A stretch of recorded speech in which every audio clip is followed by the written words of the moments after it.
Assalamualaikum warahmatullahi wabarakatuh. Perkenalkan, nama saya Febriana Fitri. Saya mahasiswa Magister Ilmu Ekonomi Universitas Negeri Padang. Di sini saya ingin mereview sebuah jurnal di mana untuk memenuhi tugas saya, yaitu tugas keempat, yaitu analisis kebijakan ekonomi moneter, di mana dijudul analisis saya itu Dr. Afwan Satrianto SCME. Kalau di sini saya ingin mereview jurnal yang berjudul Is Monetary Policy Effective for Rupiah Exchange Stabilization and Analysis of Exchange Rate Determination with Monetary Approach. Di sini yang artinya itu apakah kebijakan moneter efektif untuk stabilisasi nilai tukar rupiah. Analisisnya menentukan nilai tukar dengan pendekatan moneter. Di mana ini ditulis oleh Agus Budi Santosa dan Sri Nawatni dan Agung Nusantara. Sini termasuk dulu yaitu abstrak dari jurnal tersebut, yaitu Krisis Ekonomi Indonesia pada periode 1997 dan 2008 yang disebabkan oleh nilai tukar rupiah yang terdepresiasi dan bergejolak berdampak buruk bagi perekonomian Indonesia. Penelitian ini ditujukan untuk menganalisis apakah kebijakan moneter efektif untuk stabilisasi nilai tukar rupiah dengan menggunakan model pendekatan moneter, penentuan nilai tukar moneter. Model moneter menjelaskan bahwa equilibrium nilai tukar ditentukan oleh jumlah uang beredar, pendapatan real, dan tingkat harga. Alat analisis yang digunakan dalam penelitian ini adalah model koreksi kesalahan atau ECM untuk menghindari masalah regresi baik dalam jangka pendek maupun jangka panjang. Hasil penelitian menunjukkan bahwa jumlah uang beredar berpengaruh terhadap nilai tukar rupiah dalam jangka pendek dan jangka panjang. Hal tersebut mengindikasi bahwa kebijakan moneter melalui alat kendali uang beredar dapat digunakan untuk menstabilkan nilai rupiah. Selanjutnya kita masuk yaitu pendahuluannya. Pendahuluannya yaitu krisis nilai tukar berdampak buruk bagi perekonomian Indonesia sebagai konsekuensi dari sistem perekonomian terbuka. Pada awal tahun 1997, nilai tukar rupiah terhadap dolar Amerika Serikat mengalami penurunan sebesar 85,46% dan mengakibatkan kelumpuhan perekonomian. Indikator tersebut terlihat dari beberapa indikator ekonomi seperti pertumbuhan ekonomi dari 8% pada tahun 1996 dan menurun menjadi 4,7% pada tahun 1997. Pemerintah Indonesia melalui Bank Indonesia sebenarnya telah berupaya menyelesaikan krisis melalui beberapa kebijakan moneter dengan melakukan intervensi dolar Amerika Serikat di pasar nilai tukar mata uang asing agar nilai tukar tetap berada pada kisaran level intervensi. Langkah ini dilakukan sebagai konsekuensi penggunaan sistem nilai tukar terkelola. Pada kenyataannya, intervensi tersebut mempengaruhi jumlah cadangan devisa.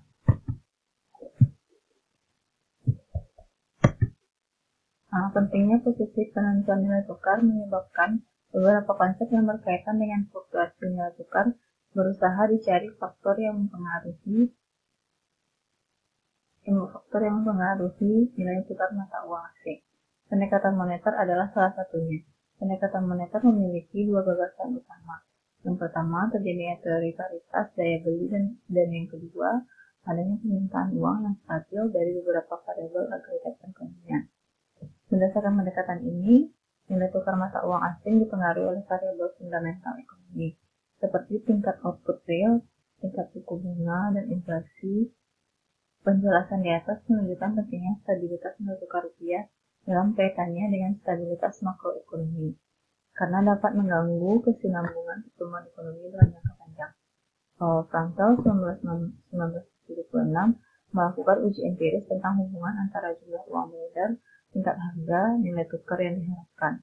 Tes dilakukan di Jerman terhadap Deutsche Mark dan dolar Amerika selama periode 1920 sampai 1923 ketika terjadi hyperinflasi. Hasil penelitian menunjukkan bahwa kebijakan moneter berperan penting dalam menentukan nilai tukar mata uang asing. Artinya variabel moneter seperti jumlah uang beredar dan tingkat harga mempengaruhi nilai tukar.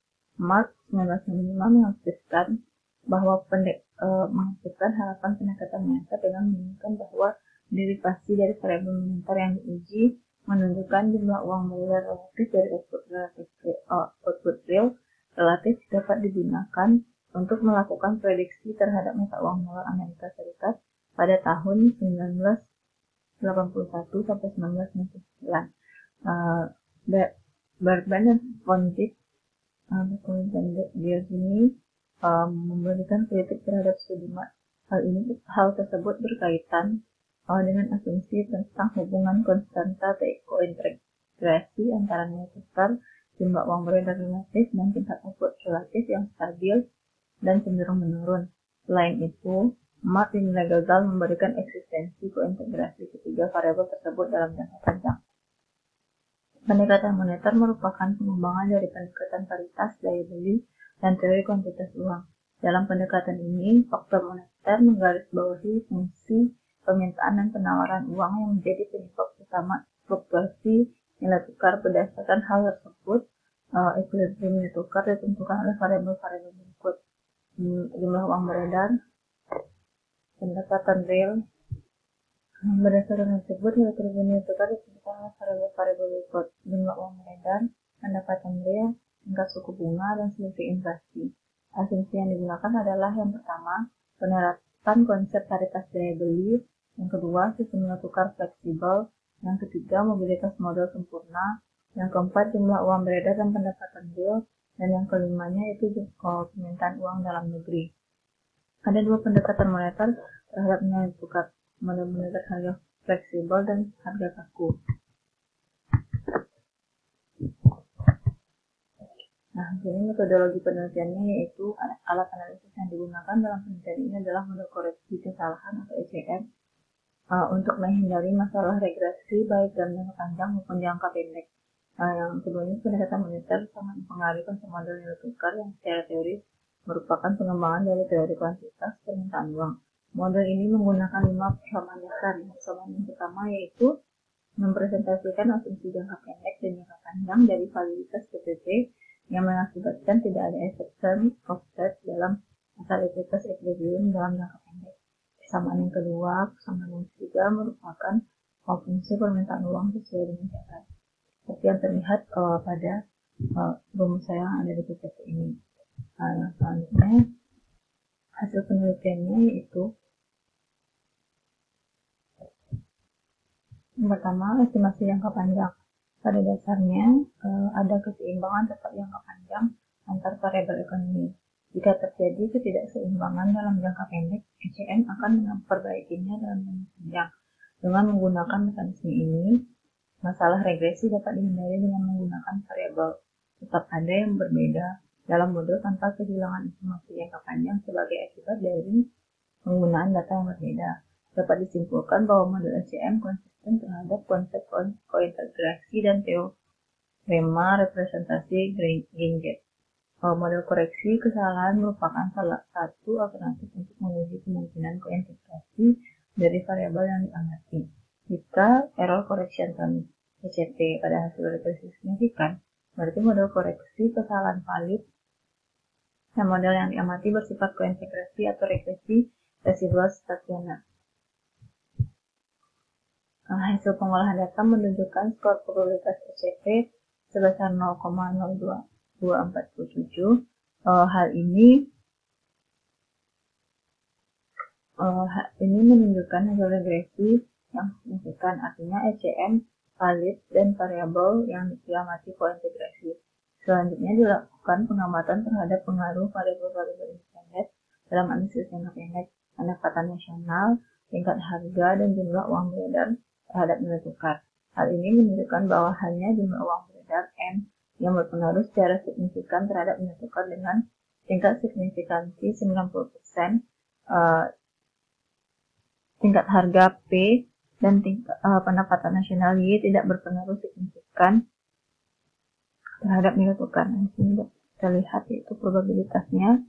Nah, di sini yang berpengaruh signifikan terhadap nilai tukar yaitu hanya Y dan P dan Y, di mana yaitu 0,0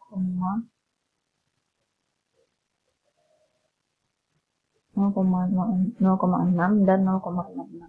Nah, di sini selanjutnya yaitu analisis koefisien regresi jangka panjang. Untuk analisis jangka panjang, informasi tentang koefisien regresi dan deviasi jangka panjang harus diketahui sebelumnya. Ini dapat dihitung dengan mengestimasi koefisien regresi dan parameter matriks kovarian tersebut. Terkait kedua skor tersebut dapat digunakan untuk melihat hubungan jangka panjang antar variabel ekonomi. Berdasarkan estimasi analisis jangka panjang dengan menggunakan model koreksi kesalahan, dapat disimpulkan bahwa pendapatan nasional dan jumlah uang beredar mempengaruhi nilai tukar sebesar 90% dalam jangka panjang. Sebaliknya, tingkat harga P tidak berpengaruh signifikan terhadap nilai tukar. Hal tersebut sesuai dengan analisis jangka pendek bahwa tingkat harga tidak mampu menjelaskan perilaku nilai tukar rupiah terhadap dolar Amerika Serikat. Selanjutnya, diskusi. Analisis jangka pendek berdasarkan model keluaran pendekatan moneter menunjukkan bahwa hanya jumlah uang beredar M yang mampu menjelaskan fluktuasi nilai tukar. Koefisien jumlah uang beredar menunjukkan tanda positif, artinya kenaikan jumlah uang beredar akan menyebabkan depresiasi mata uang terhadap dolar Amerika Serikat. Hal ini terjadi karena kenaikan jumlah uang beredar dalam negeri akan mengakibatkan uang beredar berlebih. Pada masa krisis ekonomi, hal tersebut menyebabkan peningkatan mata uang asing atau dolar Amerika Serikat untuk melindungi likuiditas atau untuk mendapatkan keuntungan. Dampak berikut ini adalah depresiasi mata uang domestik. Hal tersebut sejalan dengan teori permintaan dan penawaran dengan menggunakan pendekatan moneter. Pendapatan nasional jangka pendek atau Y tidak mempengaruhi pergerakan nilai tukar. Ketidakmampuan pendapatan nasional untuk menjelaskan nilai tukar merupakan akibat dari peningkatan pendapatan dalam jangka pendek. Teori konsumsi Keynes. Sebagian besar pendapatan digunakan untuk meningkatkan konsumsi, di mana nilai kecenderungan konsumsi marginal lebih besar daripada kecenderungan menabung marginal untuk negara berkembang, termasuk Indonesia sendiri. Kenaikan konsumsi hanya sebatas kebutuhan pokok. Itu relatif tidak mendorong impor atau penolakan dolar Amerika Serikat. Akibatnya, peningkatan pendapatan tidak mempengaruhi nilai tukar.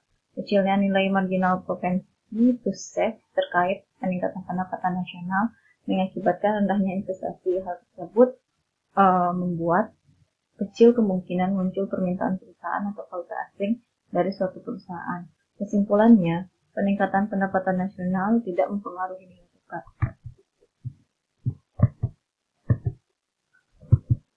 Sedangkan tingkat harga jangka pendek tidak mempengaruhi inflasi nilai tukar. Dalam jangka pendek, perilaku nilai tukar terhadap dolar Amerika Serikat tidak dapat dijelaskan oleh tingkat harga. Dengan demikian, tidak sesuai dengan hasil teori paritas daya beli. Penjelasannya adalah bahwa beberapa asumsi tanpa biaya transportasi barang homogen yang mendasari teori ini ternyata tidak terpenuhi. Hal ini mengakibatkan inflasi di banyak negara yang tidak mencerminkan perilaku harga yang sama di banyak negara. Dengan demikian, teori harga hukum yang mendasari tidak terbukti. Selain itu, kenyataan menunjukkan adanya biaya transportasi antar negara. Perhitungan inflasi harus dihitung karena paritas daya beli tidak menghitungnya. Hasil analisis regresi model moneter dengan menggunakan model koreksi kesalahan menunjukkan nilai koefisien IJT bertanda positif 0,9764. Hal tersebut mengindikasi bahwa pergerakan nilai tukar rupiah dan rata-rata volatilitas nilai tukar mengalami gap yang semakin meningkat. Kedua penjelasan di atas menyimpulkan bahwa kebijakan moneter yang dilakukan oleh Bank Indonesia justru menyebabkan distorsi pada stabilitas nilai tukar. Kesimpulannya itu, studi ini menyimpulkan bahwa berdasarkan analisis jangka pendek, jumlah uang beredar mempengaruhi fluktuasi nilai tukar. Sebaliknya, harga dan pendapatan nasional tidak mempengaruhi fluktuasi nilai tukar, dan dapat disimpulkan bahwa kebijakan moneter melalui uang beredar dapat digunakan sebagai instrumen stabilisasi nilai tukar. Selain itu, analisis jangka pendek maupun jangka panjang menunjukkan bahwa stabilisasi nilai tukar rupiah kemungkinan dilakukan oleh uang beredar. Namun, kebijakan moneter yang dilakukan oleh Bank Indonesia justru menimbulkan distorsi di mana pergerakan nilai tukar rupiah dan rata-rata volatilitas nilai tukar rupiah mengalami gap yang semakin besar. Itu menunjukkan bahwa kebijakan moneter tidak efisien untuk stabilisasi nilai tukar rupiah.